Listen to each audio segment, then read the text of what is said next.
In today's video, I'm going to teach you how to back up ClickUp account. If you've ever worried about losing your task data or you just want an offline snapshot for safekeeping, this walkthrough will show you exactly how to export a backup from your ClickUp workspace. Make sure you're signed into your account and note that some export options may require admin or owner permissions. If you don't see an option mentioned here, check with your workspace admin. Begin by opening ClickUp in your browser and logging into your account. Once you're in, look to the top right corner of the screen for your profile icon.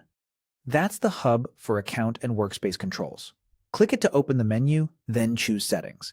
This will take you to a page with a sidebar full of options related to your account and workspace configuration. In the Settings sidebar, find and select Imports/Exports. This section is where ClickUp lets you move data in and out of the platform. Since we're creating a backup, choose the Export option. If you're ever unsure, remember, Import brings data into ClickUp. Export moves data out so you can store it elsewhere. Next, you'll be prompted to select the location you want to export. Think of this as the scope of your backup. You can choose the entire workspace or drill down to a specific space, folder, or list. Selecting a smaller scope can speed up the process and keep your backup focused. Pick the location that matches what you want to save.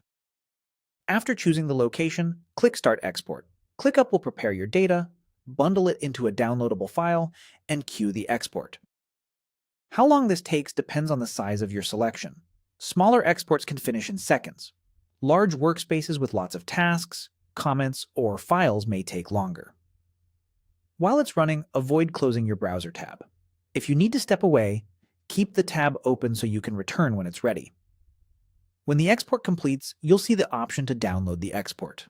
Click Download Export to save it to your computer. The file typically comes as a compressed package that you can store safely. If your organization has a standard place for backups, save it there and consider adding the date to the file name so you know exactly when it was created.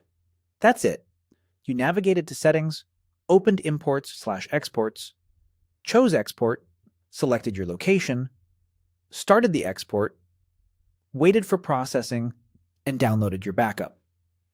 With this file on hand, you'll have a reliable snapshot of your ClickUp data whenever you need it. Thanks for watching, and keep your backups current to stay protected.